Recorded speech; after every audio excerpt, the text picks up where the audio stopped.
भाई मास्क डाला हुआ है। मैं अपने हाथ को साबुन से या सैनिटाइजर से अच्छे से साफ करने के बाद एक प्रोटेक्टिव गाउन या घर का बना हुआ जो किचन में गाउन रहता है वो डाल रहा हूँ।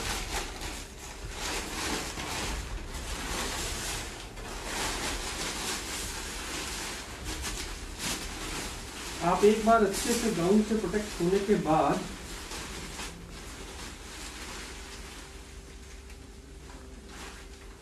इस पेशेंट के पास जाके आपको 2 या 4 इंपॉर्टेंट इंफॉर्मेशन लेनी है। सबसे पहली इंफॉर्मेशन ये है कि ये डिसीज है। आप देखिए, ये मैंने 14 दिन का ग्राफ बनाया है। आपको ये देखना है कि मरीज को बुखार कौन से दिन आया था। ये नॉर्मल कर्व है। पहले 5 दिन बुखार बढ़ता बढ़ता बढ़ता 10 दिन में बहुत बढ़ जाता है और 14 दिन में उतर जाता है। हमारा मरीज आज कौन सी स्टेज पे है? सर, आपको बुखार कितने दिन से आ रहा है? 5 दिन से आ रहा है। आपको सांस फूल रही है या इसके अलावा कोई और सिम्टम है क्या? बॉडी पेन्स है और टेस्ट स्मेल नहीं आ रहा। और खाने भूख कैसी लग रही है? नॉर्मल भूख है। तो अब हम सबसे पहली इंफॉर्मेशन लेते हैं इस पल्स ऑक्सीमीटर से। जब हम पेशेंट को के 1 मीटर के डिस्टेंस में हैं, तो देखिए कि आप एक मास्क डाले हो और मरीज भी एक मास्क डाला हो। आप एक पल्स ऑक्सीमीटर से इनकी ऑक्सीजन चेक करिए, देखने के लिए कि ये कितने सेफ हैं। रिपोर्ट एकदम नहीं आती, हल्के हल्के जैसे ये ट्रायंगल बनने शुरू हो जाते हैं तब यहाँ वैल्यू आती है। देखिए इनकी ऑक्सीजन है 98। तो इनको 2-3 चीजें बतानी है। पहली चीज कि आप सेफ है क्योंकि आपकी ऑक्सीजन 90 से ऊपर है। 90 से ऊपर कोई भी पेशेंट घर में रह सकता है, आराम कर सकता है। दूसरी चीज, आप आज ये 5वें दिन पे हैं। हो सकता है कि आपका बुखार या आपका सांस बढ़ना शुरू हो और बहुत पीक हो जाए। जो लोग 10 दिन क्रॉस कर गए हैं उनकी बीमारी हल्के हल्के अपने आप ठीक हो जाती है और उनको कोई डरने की बात नहीं रहती। जो लोग 5वें या 7वें दिन पे हैं वो ध्यान रखें, अगर भूख लगना कम हो जाए, सांस फूलना शुरू हो जाए या तकलीफ ज्यादा बढ़ जाए तो हॉस्पिटल आए और अपनी ऑक्सीजन चेक करें कि 90 से कम तो नहीं हो गई। अब देखिए, इन्होंने मुझे कहा कि मुझे भूख कम लग रही है। पहली वाली टाइम पे हम लोगों ने देखा कि कुछ दवाइयां जो हम कोरोना पेशेंट को देते हैं वो हर कॉमन वायरल इलनेस में दी जाती हैं। जैसे कि ये वो दवाइयां हैं विटामिन की जो आपको मार्केट में बहुत सारे मिल जाते हैं। कोई भी ले लीजिए, सब एक जैसा है। ये सिर्फ भूख खोलने के लिए दी जाती है। इससे अच्छा मैं आपको हमेशा कहूंगा, ये वाली दवाइयों से अच्छा आप मरीज को एक अच्छा भरपूर पौष्टिक आहार दो, जिसमें वेज नॉन वेज कॉमन। आप मरीज से पूछिए, साहब आप जो खाना पसंद करते हैं जैसे फल फूल, वेजिटेबल्स, सूप, जूस, वो सब आप फल ताजा ला करके दिन में 3 या 4 बार खाइए। ये आपकी बॉडी का सबसे अच्छा विटामिन है, इससे अच्छा विटामिन नहीं आता। तो ये हो गई हमारे खाने और विटामिन की बात।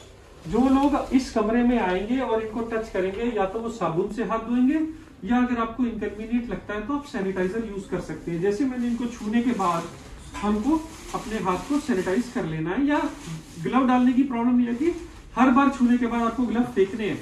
आप ऐसा नहीं कर सकते कि ग्लव डाल के सारा दिन घूमते रहो, तो आप सारा इन्फेक्शन हर जगह डाल दोगे। इसलिए हाथ सैनिटाइज कर लेना ज्यादा अच्छा आइडिया है ग्लव डालने के बजाय। फिर ग्लव यूज क्यों करते हैं? जैसे हम सर्जरी करते हैं तो सर्जरी करते ही ग्लव उतार के फेंक देते हैं। अब दूसरी चीज, ये जो मार्केट में दूसरी दवाइयां आ रही है सांस फूलने की, तो ये नॉर्मल किसी भी सांस फूलने में, लंग्स के इन्फेक्शन में जो सिट्रजीन, मोंटेलुकास्ट, ये जो सारी दवाइयां हैं ये मार्केट में कोरोना का इलाज नहीं है। ये सिर्फ आपके खड़खड़ या सांस फूलने का इलाज है। और ये कब देना है? जब आपको तकलीफ लगे। जैसे पैरास्टामोल की गोली कब देनी है और कितनी देनी है? बुखार आए तो पैरास्टामोल की गोली लीजिए, शरीर में दर्द है तो पैरास्टामोल की गोली लीजिए। कितनी बार ले सकते हैं? 3 बार 4 बार ले सकते हैं आप। और अगर आपको दर्द बुखार कुछ नहीं आ रहा तो मत लीजिए। अगर आपको खांसी है तो मार्केट के अवेलेबल ज्यादातर सिर्फ एक ही फार्मूले के होते हैं। आप एक ढक्कन भर के, छोटा बच्चा हो तो आधा ढक्कन, बड़ा आदमी हो तो एक ढक्कन भर के 2 से 3 बार ले सकते हैं। सबसे ज्यादा डर लोगों को कोरोना से तब लगता है जब उनको बहुत बड़ी बड़ी खांसी आनी शुरू हो जाती है। चिंता बिल्कुल मत करिए। आपको एक काम करना है, जब आप घर जाएंगे दिन में कोशिश करेंगे कि आप उल्टा सोइए। आपका ये सवाल हो सकता है कि मेरी ऑक्सीजन तो ठीक है तो मैं उल्टा क्यों सोऊं? प्रॉब्लम ये है कि जब भी आपकी ऑक्सीजन कम होगी तब आप बहुत इरिटेबल हो जाएंगे और तब तक आप ये नहीं जान पाएंगे कि इसको उल्टा सोया कैसे जाता है। आप अनकंफर्टेबल होंगे। जैसे कि हम रोज के लिए तैयारी करते हैं, एक्सरसाइज करते हैं, जिम करते हैं या कोई भी गेम खेलते हैं तो उसकी प्रैक्टिस करते हैं, इसीलिए उल्टा सोने की प्रैक्टिस। सोना कैसे है? ऐसे आदमी सोता है, ऐसे करके सोना है, चाहे कितने भी तकिए लगाइए, 1 लगाइए, 2 लगाइए। ये प्रैक्टिस रोज करेंगे तो आपके लंग्स के अच्छे हिस्से खुल जाएंगे, जिससे कि आपकी ऑक्सीजन मेंटेन रहेगी और आपको ऑक्सीजन की जरूरत नहीं रहेगी। ये पर्टिकुलर पेशेंट की ऑक्सीजन 98 आई थी, तो इनको कोई भी ऑक्सीजन, गैस सिलेंडर, कंसंट्रेटर किसी की जरूरत नहीं है।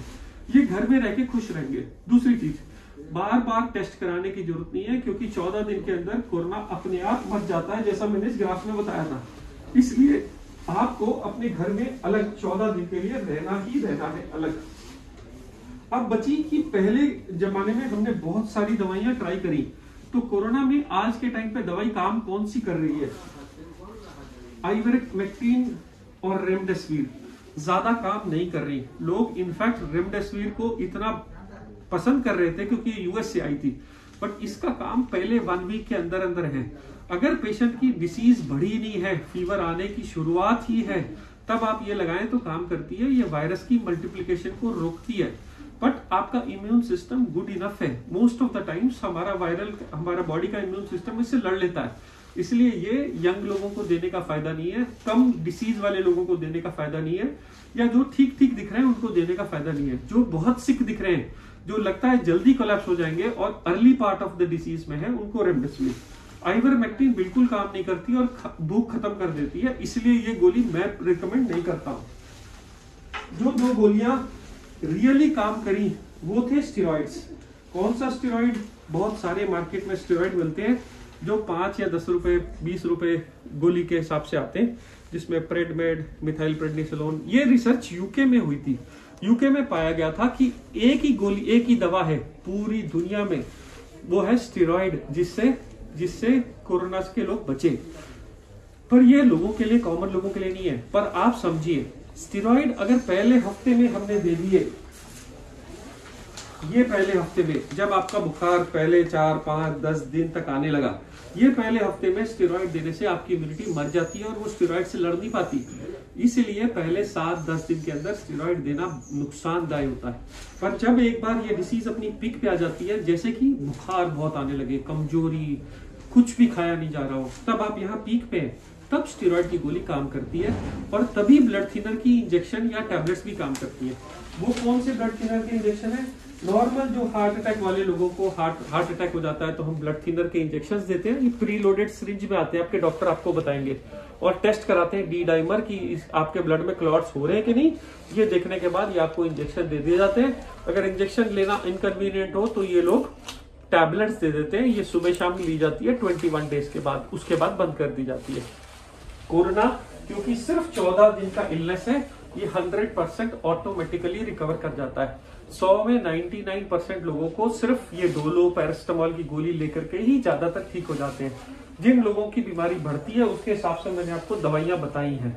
उल्टा सोना, पॉजिटिव रहना, डरना नहीं और अच्छा खाना खाना आपके लिए रामबाण साबित होगा।